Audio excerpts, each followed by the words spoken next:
We're ready to go. Okay, thank you. Welcome to the 1631st meeting of the Board of Trustees, Metropolitan Sewer District. Can I get a roll call?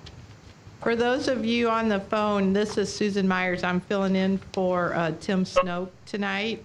So roll call is Trustee Fair, Yes. Trustee Wilson, Yes. Trustee Singer, Yes. Trustee Fall, Yes. and Trustee Yates. Yes, All present. thank you. Was no call. Can I get an approval of the journal of preceding minutes of March 16, 2020? So move. Second. Second. No comments by the chair. Reports of board committees. Audit report. Amy, do you have your report? I think they will not, correct? They will not have the audit reports, or they will? They should have all the. Someone else might need to, I'm looking at the materials that Sean sent. Yeah, Chairman, I think we're going to have folks who are here actually read the reports. Okay. Audit committee met at 7:38 a.m. on Tuesday, March 31st, 2020. In attendance were trustees Singer, Fall, Furr, Wilson, and Yates. The chairman had no introductory comments. The committee approved the minutes from the March 3rd meeting. Internal audit presented a report for an audit engagement that focused on the processes and procedures related to the district project accounting function, which centers on monitoring, tracking, and accounting for the activities of the district's capital improvement and replacement program. The project accounting function encompasses procedures performed by the engineering, finance, and treasury departments. For testing purposes, internal audit focused on projects that were completed in the fiscal years 18 and 19. The engagement received a satisfactory or clean opinion. 2, opportunities for improvement were presented and discussed with the committee. The recommendations addressed the process to document approvals for initial pay application forms and address the completion and maintenance of certain engineering project file documentation items. During the presentation, questions were discussed and addressed as they were received from the committee. The meeting was adjourned at approximately 7:53 a.m. The next meeting is tentatively scheduled for Tuesday, May 5th. This includes the audit committee report.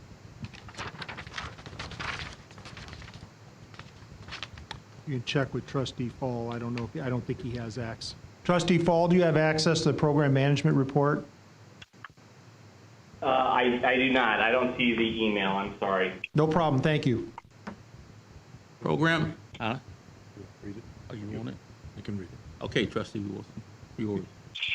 The Program Management Committee report. Program Management Committee met on March 31st, 2020 at 7:57 a.m.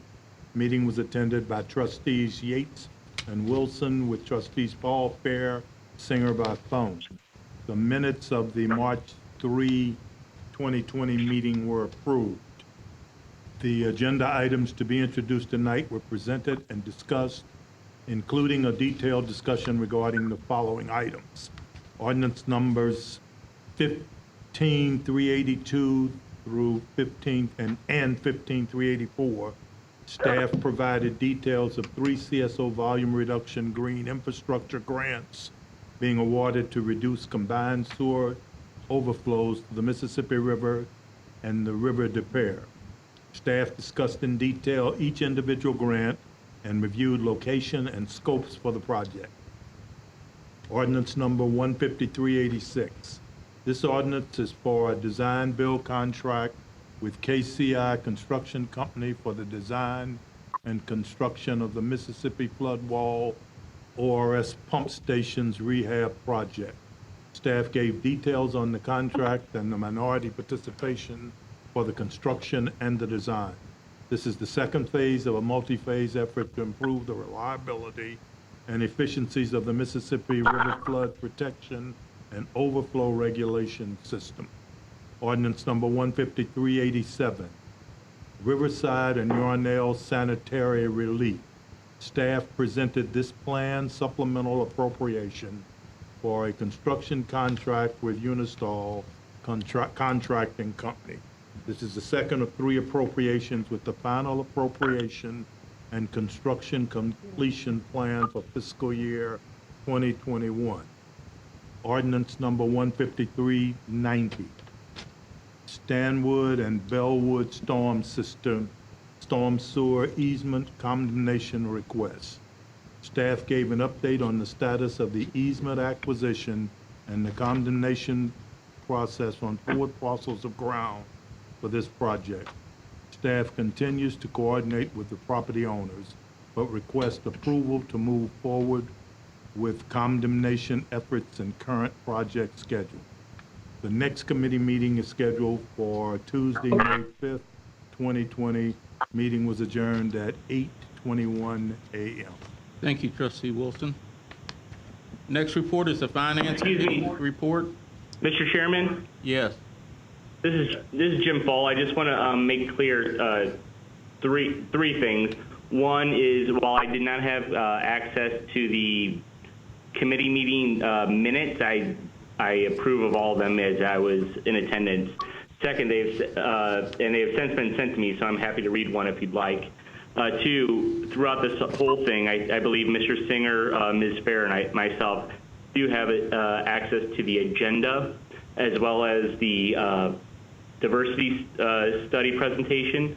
So for the record, I just wanted to I know this is kind of slapdash, but we do all have access to all those, and so are going to be able to vote and participate meaningfully.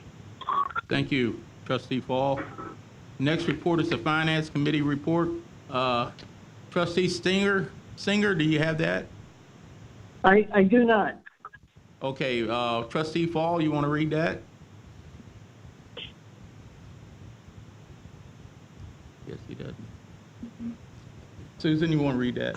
I can read that for you. I have it. Would you like Amy to read it, or you want me to go ahead and read it? You can go ahead and read it. Okay. The Finance Committee report, March 31st, 2020. The Finance Committee met on March 31st, 2020 with Trustees Wilson, Yates, Fair, Singer, and Fall in attendance. The minutes from the March 3rd meeting were approved. The first item on the agenda was a discussion by Aon Hewitt regarding the impact of COVID-19 on the current market environment. Aon then discussed the fourth quarter performance of the pension plan.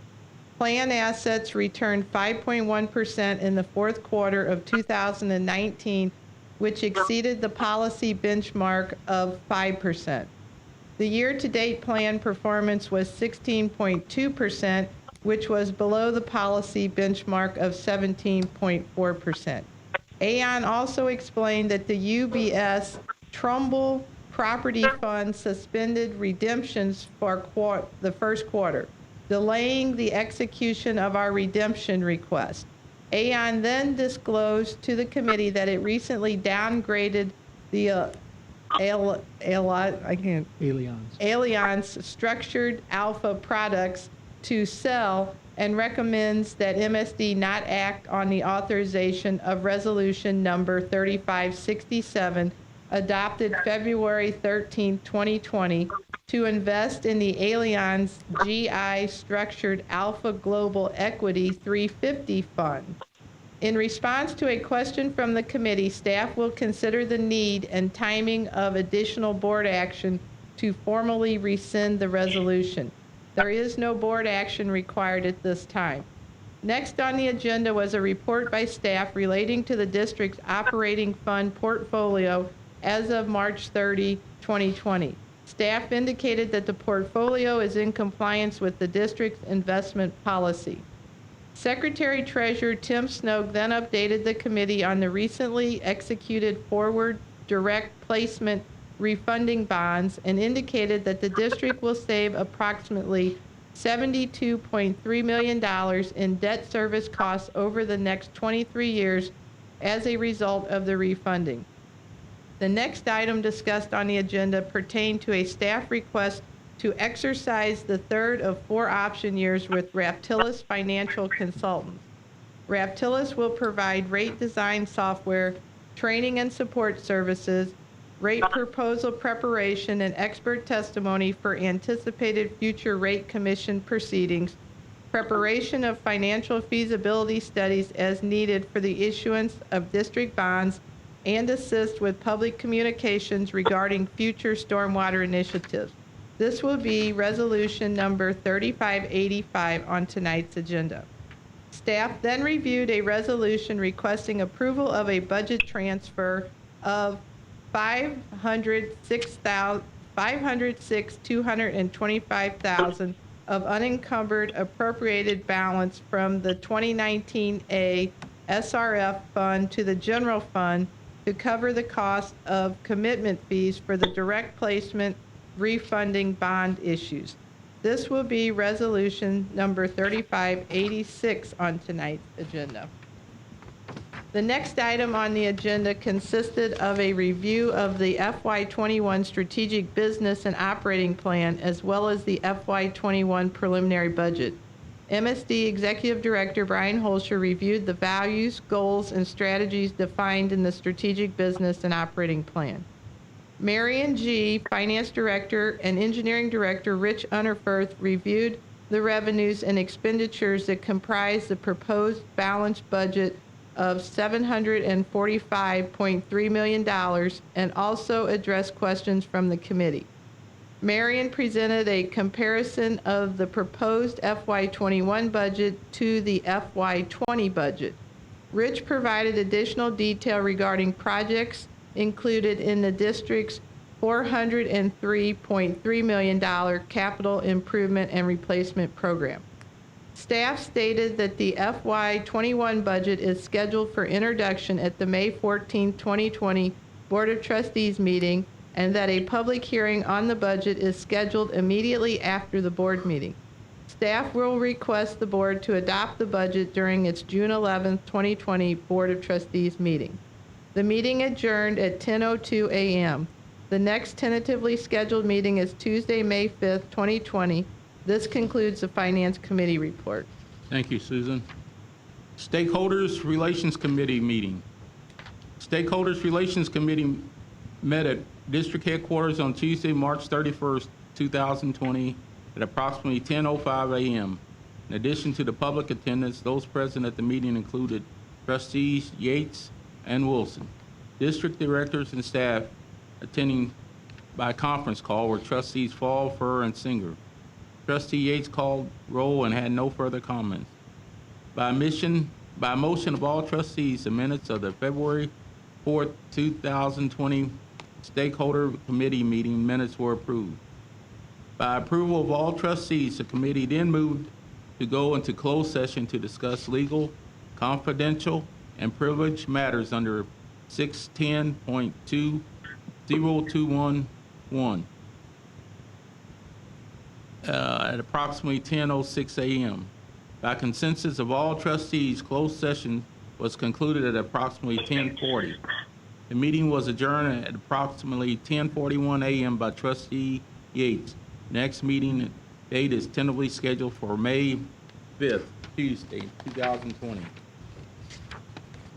Have a report of Executive Director. Yes, thank you, Mr. Chair. I have 3 items to discuss this evening. First, I'd like to share the communications and technical changes we have implemented to help the district maintain social distancing during this coronavirus pandemic. Our board and committee meetings will now be live streamed on multiple platforms for our community viewing. The public may watch our meetings live on our YouTube channel. The public will have access to a link that will allow them to view and download the materials being presented. For the Board of Trustees meetings, individuals attending the meeting remotely will be allowed to provide public comment by noon on the day of the meeting. These comments will be read publicly into the record. In addition, our live stream meetings can be found on our MSD website homepage, www.msdprojectclear.org, under the About Us/Board of Trustees page. Second, I'd like to note that on tonight's agenda, the Board of Trustees will be electing a city appointee trustee to serve the remaining one-year term as the remaining one-year term as vice chair. This is number 8 on tonight's agenda and is right after my report, or is right after public comment, I'm sorry. Finally, I'd like to turn the report over to Shauna Paredes to present the semi-annual diversity report. Shauna?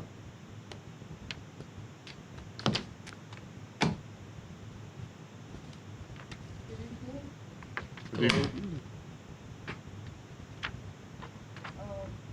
I'll be presenting the semi-annual diversity report, which covers July 1st to December 31st, 2019.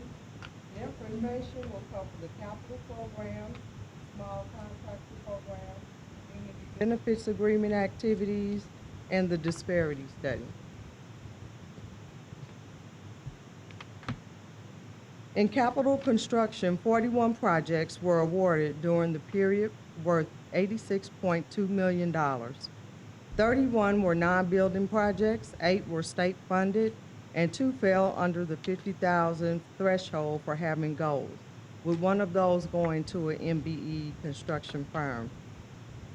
From the $86 million in project awards, 21.8% was committed to MBE and WBE construction firms for over $18.8 million. As you can see, the commitments were pretty much split in half between MBE and WBE construction firms, with both receiving over $9 million each. In terms of payments, MSD paid out $111.7 million, with 25.5% of those payments to M and WBEs on active projects. 15.91% or $17.7 million went to MBE firms, and $10.7 million or 9.6 went to WBE. Next, let's take a look at our construction workforce participation. On the left are goals of 30% minority, 7% women, and 40% for apprentice training for building and non-building construction projects exceeding $500,000. State-funded projects have goals of 14.7% minority and 6.9% women, which apply to projects over $10,000. To the right, you'll find a breakdown of hours worked. Building and non-building had a combined total of 316,044 hours on 103 active construction projects, and the state-funded projects had 27 active construction projects with 64,657 hours worked. This slide shows that in applying our construction goals of 30% minority and 7% women across the entire capital workforce program, of the total 700,000 hours worked, minorities represented 27.32% and women had 7.8%. It also reveals that 63.19% of all apprenticeship training hours on these projects went towards training of minorities and women. Now let's cover the design. In the area of design, there were 11 design contract awards totaling $2.6 million, with 36.87% of the spend committed to MWBEs without any goals in place. MBEs received $736,000 or 28.29%, and WBEs received $223,000 or 8.5% in project commitment. Nearly 46% or 45.92% of payments worth $17.4 million on professional service contracts were made to diverse companies, totaling $8 million. MBEs took in $6.2 million or 35.82%, while WBEs received $1.7 million or 10% of project funds. In terms of local office workforce for design professional services, where we have goals of 18% minority and 32% women. We've maintained pretty consistent numbers with last year's 55% participation, with 17.7% minorities and 37.8% women, representing the local office workforce on MSD design project. Next, the Small Contractor Program offers opportunities for minority and women contractors to perform MSD work as primes. In October of last year, the threshold for bidding these projects went from $25,000 to $50,000. This is a program that's been in existence at MSD for many, many years, and where we've seen contractors be able to grow their capacity to eventually be able to compete as pre-qualified contractors on more complex capital projects.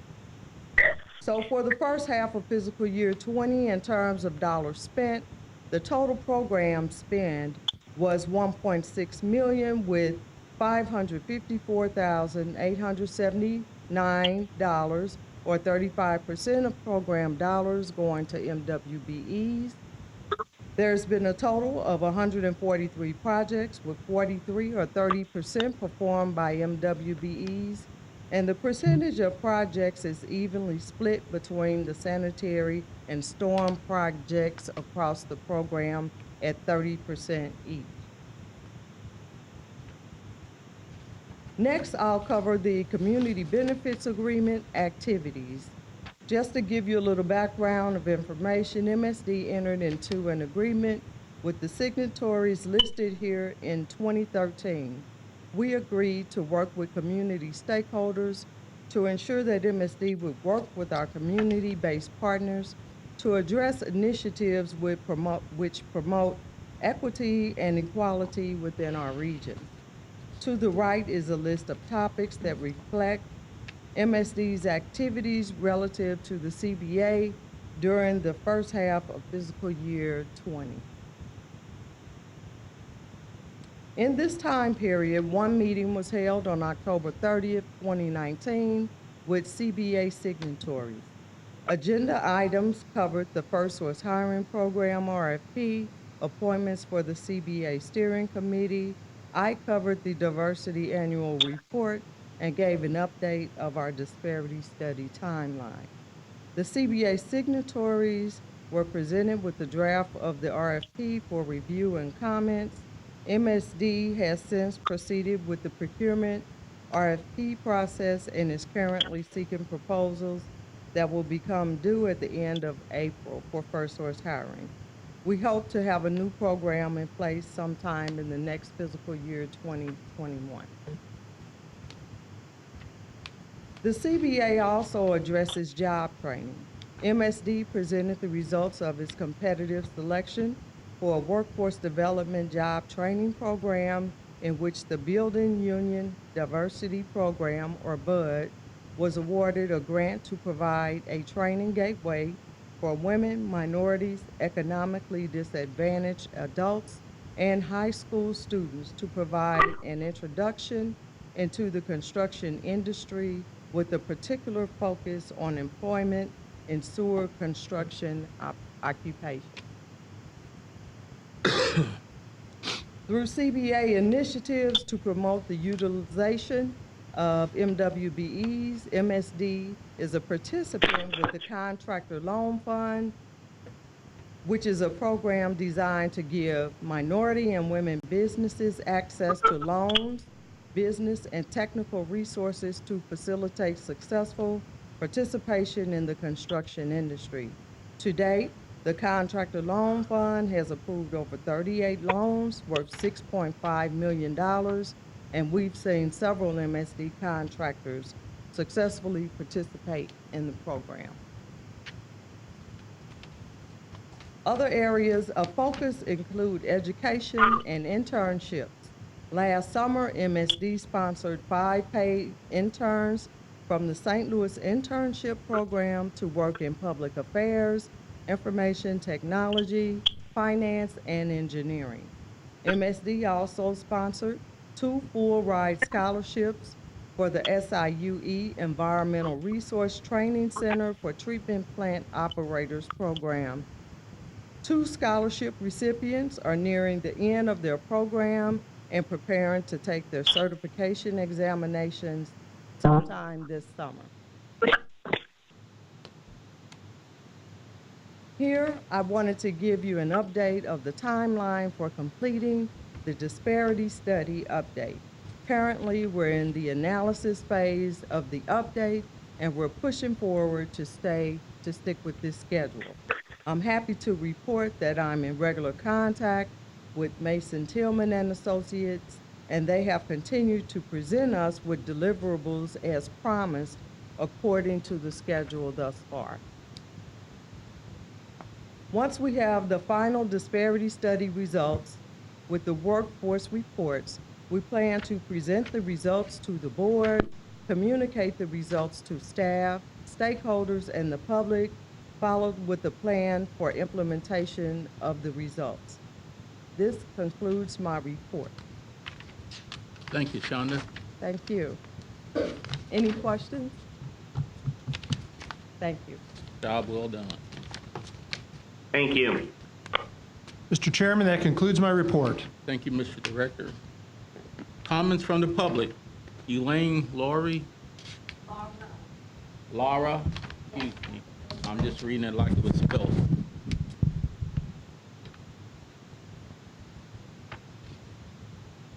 And as all public speakers, 5 minutes is your limit.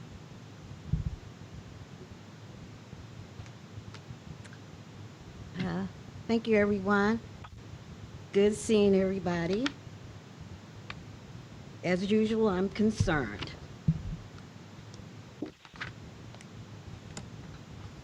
I'm concerned that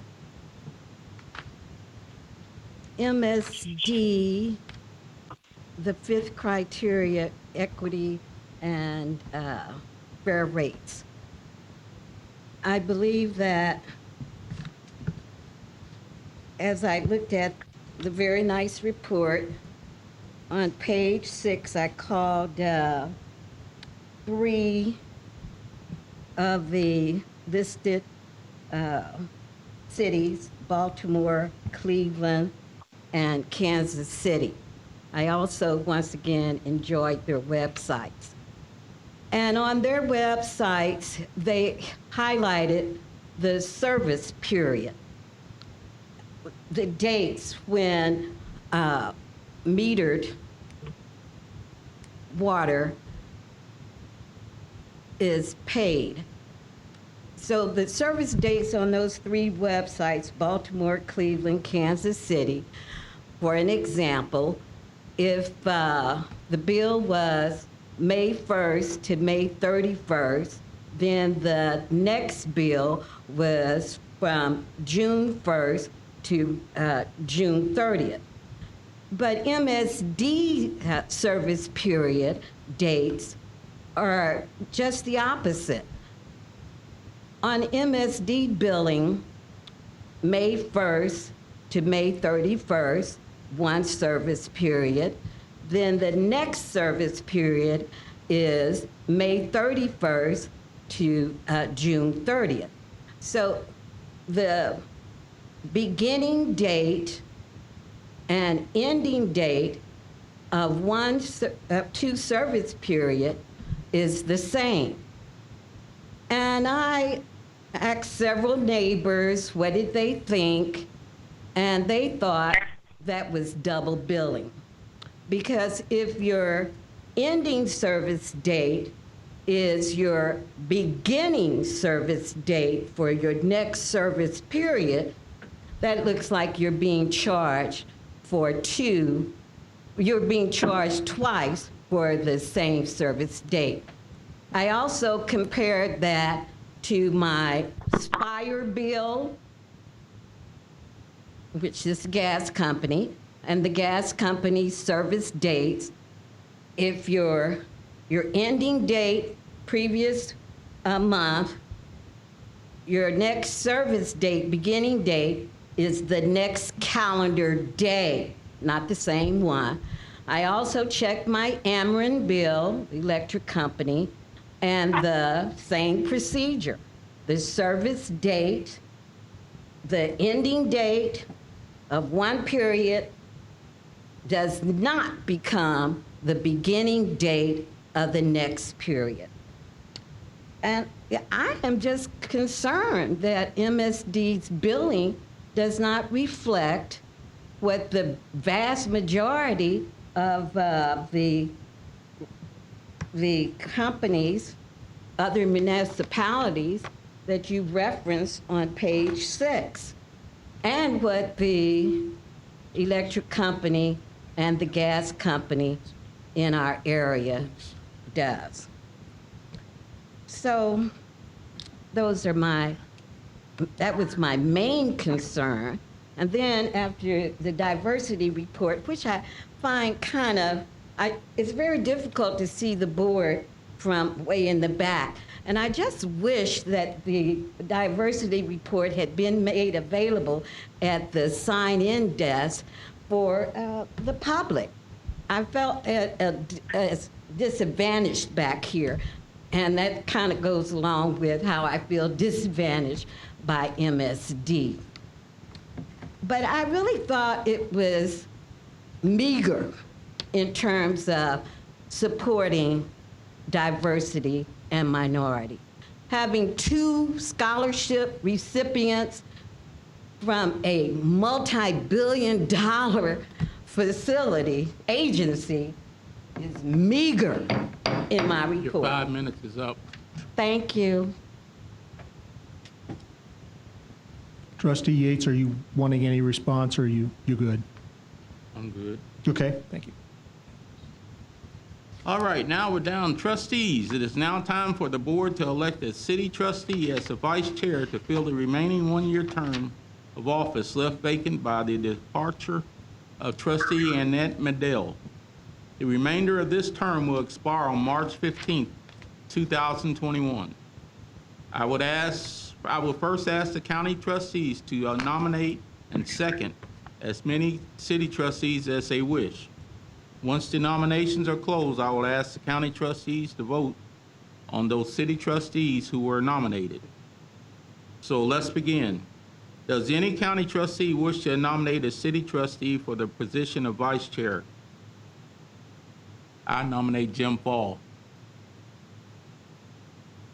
Second. Been nominated and second. Are there any other nominations? Are there any other nominations? With there being no further nominations, the nominations are closed. And we'll vote on Jim Fall. County trustees, please indicate whether or not you vote for Jim Fall. I'll be first, county. Sure. I vote for Jim Fall. Trustee Singer? Singer? Yes. Amy Furr? Yes. All right. Thank you. The new vice chair of the Metropolitan Sewer District through March 15, 2021 is Jim Fall. Congratulations, Jim. Thank you very much. I hope to live up to all of your expectations. Thank you. Okay. Board elections over with, no hearing. Communications, none. Consent agenda. Okay, thank you, Mr. Chair. The consent agenda tonight is items 12 through 20. Is there any board member who would like to pull an item for a separate vote? Hearing none, is there a motion for adoption? So moved. Is there a second? Second. Thank you. Given the motion and second, Trustee Fair, Yes. Trustee Wilson, Yes. Trustee Singer, Yes. Trustee Fall,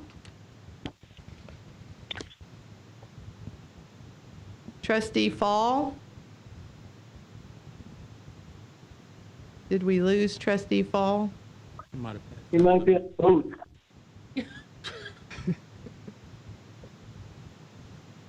Hold right there. Oh, I got a message. I want to keep it up.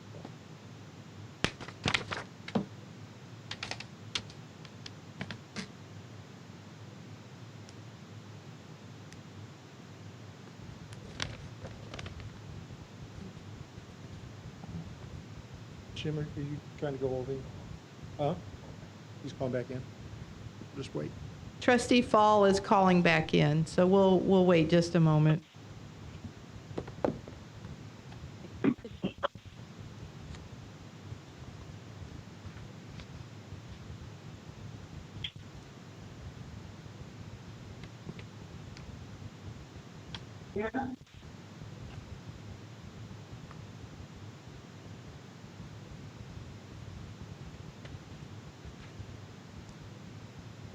Yes, I apologize. I hit mute and it got stuck on my phone, so I'm not on the computer. I heard the motion. Yes. Thank you. Trustee Yates? Yes. Thank you. Consent agenda passes. The next item is unfinished business. Item 21, staff would like to pull this item from tonight's agenda. Do I hear any objections? Hearing none, we will move on to new business. Item number 22 is the introduction of proposed ordinance number 15382, authorizing the district to enter into an agreement with Greater St. Paul Missionary Baptist Church for cost sharing for green infrastructure construction in CSO volume reduction, green infrastructure, Greater St. Paul Missionary Baptist Church parking project in the city of St. Louis. Is there a motion for introduction? So moved.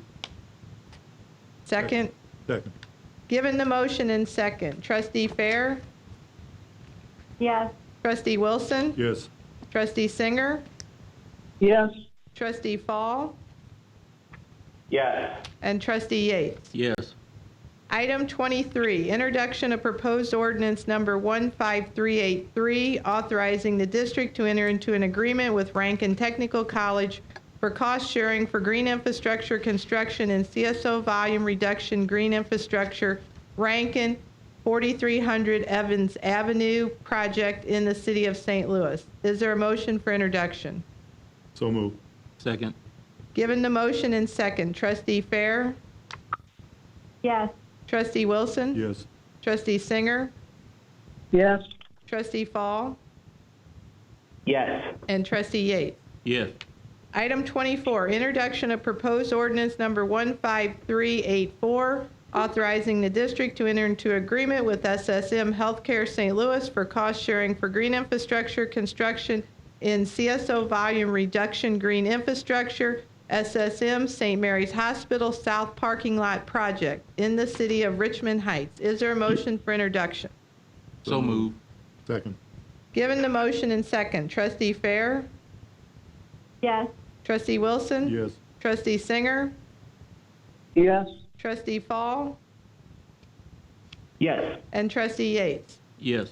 Item 25, introduction of proposed ordinance number 15385, appropriating $2,050,000 from the $2,050,000 from the sanitary replacement fund to be used for sanitary sewer rehabilitation in infrastructure repairs, Contract B, in the city of St. Louis, various municipalities in St. Louis County and unincorporated St. Louis County, and authorizing the district to enter into a contract with In Situ Form Technologies USA, LLC. Is there a motion for introduction? So moved. Second. Given the motion and second, Trustee Fair? Yes. Trustee Wilson? Yes. Trustee Singer? Yes. Trustee Fall? Yes. And Trustee Yates? Yes.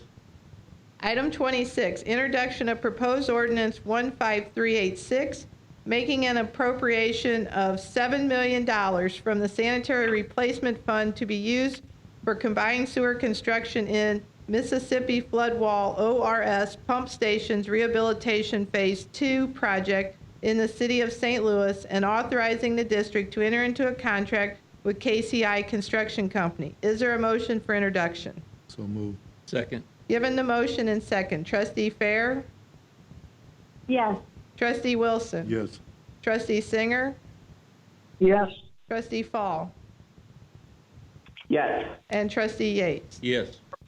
Item number 27, introduction of proposed ordinance number 15387, making a supplemental appropriation of $3,337,000 from the Sanitary Replacement Fund to be used for sanitary sewer construction in Riverside and Yarnell Sanitary Relief Replacement Project in the city of Fenton, and authorizing the district to appropriate additional funds to contract with Understall Contracting Company, LLC. Is there a motion for introduction? So move. Second. Given the motion and second, Trustee Fair? Yes. Trustee Wilson? Yes. Trustee Singer?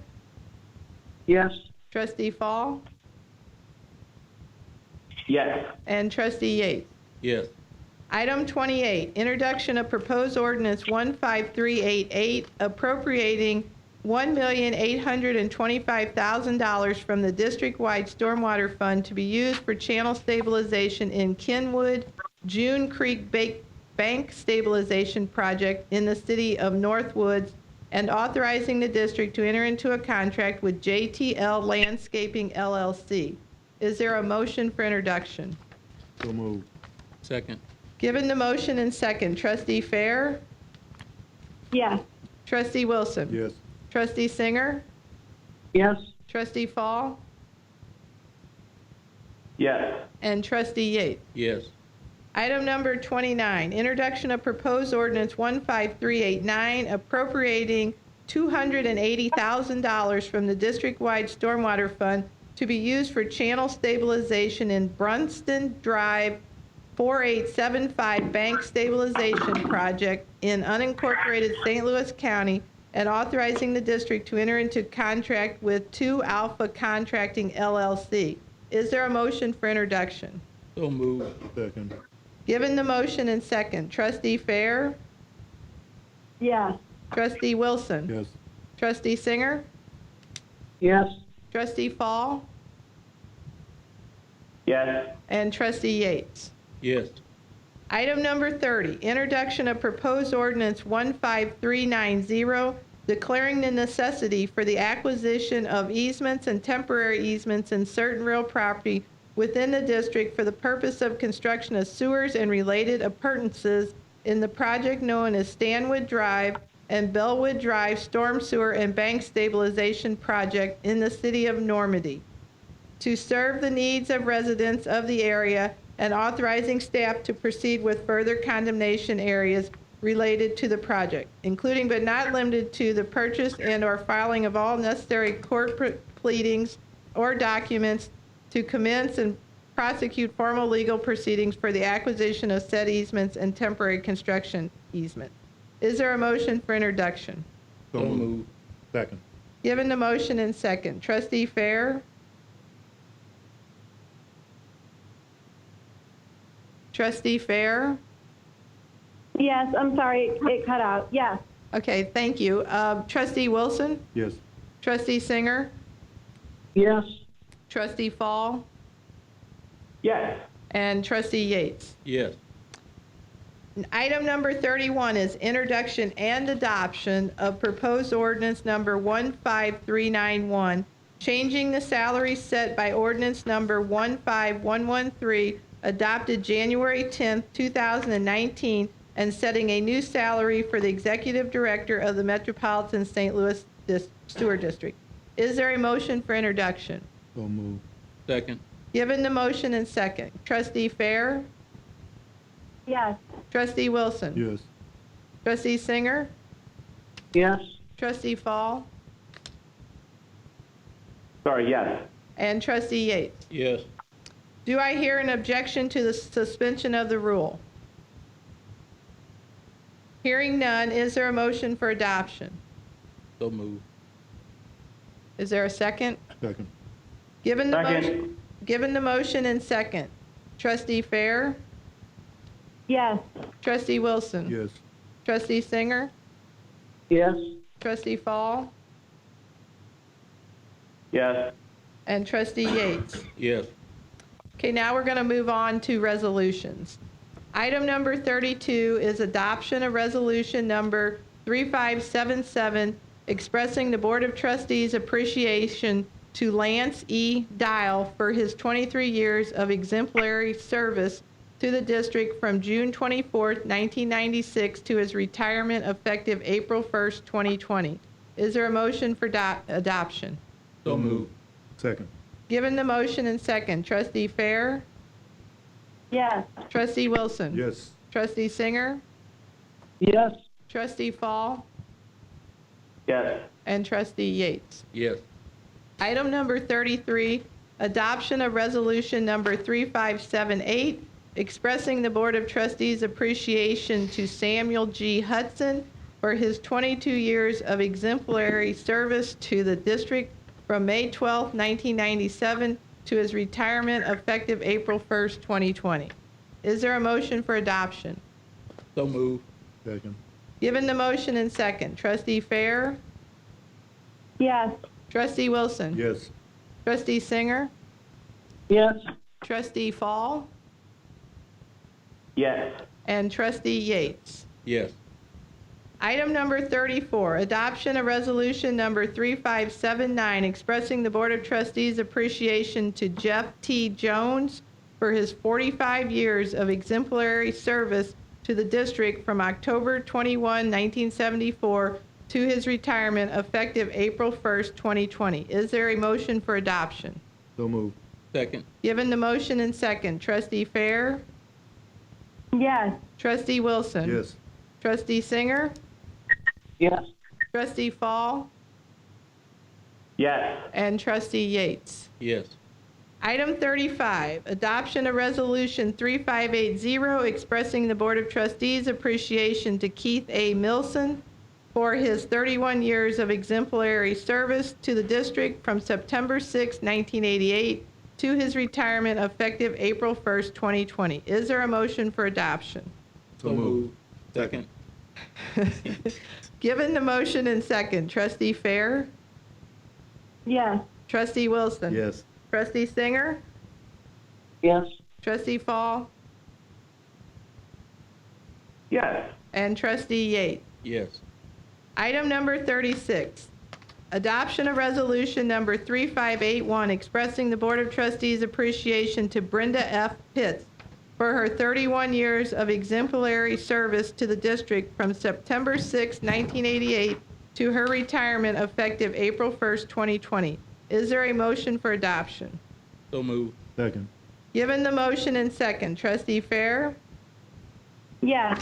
Trustee Wilson. Yes. Trustee Singer, Yes. Trustee Fall, Yes. and Trustee Yates. Yes. Item number 37, adoption of resolution number 3582, expressing the Board of Trustees' appreciation to John A. Ferguson for his 12 years of exemplary service to the district from November 13, 2007 to his retirement effective April 1st, 2020. Is there a motion for adoption? So moved. Second. Given the motion and second, Trustee Fair, Yes. Trustee Wilson. Yes. Trustee Singer, Yes. Trustee Fall, Yes. and Trustee Yates. Yes. Item number 38, adoption of resolution number 3583, expressing the Board of Trustees' appreciation to Sammy J. Edwards for his 15 years of exemplary service to the district from August 9, 2004 to his retirement effective April 1st, 2020. Is there a motion for adoption? So moved. Second. Given the motion and second, Trustee Fair, Yes. Trustee Wilson. Yes. Trustee Singer, Yes.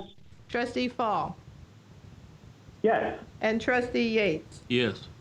Item number 39, adoption of resolution number 3584, expressing the Board of Trustees' appreciation to Robert L. Seeger, Jr. for his 17 years of exemplary service to the district from July 29, 2002 to his retirement effective April 1st, 2020. Is there a motion for adoption? So moved. Second. Given the motion and second, Trustee Fair, Yes. Trustee Wilson. Yes. Trustee Singer, Yes. Trustee Fall, Yes. and Trustee Yates. Yes. Item number 40, adoption of resolution number 3585, exercising option year 3 of the contract previously authorized by ordinance number 14657 adopted May 11, 2017, which authorized the district to enter into a contract with Raptilis Financial Consultants, Inc., which provide rate design software, training and support services, rate proposal preparation, and expert testimony for anticipated future rate commission proceedings, preparation of financial feasibility studies as needed for the issuance of district bonds, and assist with public communications regarding future stormwater initiatives. Is there a motion for adoption? So moved. Second. Given the motion and second, Trustee Fair? Yes. Trustee Wilson? Yes. Trustee Singer? yes, Trustee Fall? Yes. Trustee Yates? Yes. Item number 41, adoption of resolution number 3586, transferring unencumbered appropriated balances totaling $506,225 from the 2019A SRF Fund number 2829 to the General Fund number 1101 to cover the cost of commitment fees for Forward Direct Placement Series 2021A, 2022A, 2023A, and 2025A refunding bonds. Is there a motion for adoption? So moved. Second. Given the motion and second, Trustee Fair? Yes. Trustee Wilson? Yes. Trustee Singer? yes, Trustee Fall? Yes. And Trustee Yates? Yes. There is no further business, Mr. Chair. Thank you. There being no further business before this board, I get a motion for adjournment. So moved. I get a second. Second. Meeting adjourned. Thank you all very much. Thank you, everyone. Thank you all. Thank you. Thank you.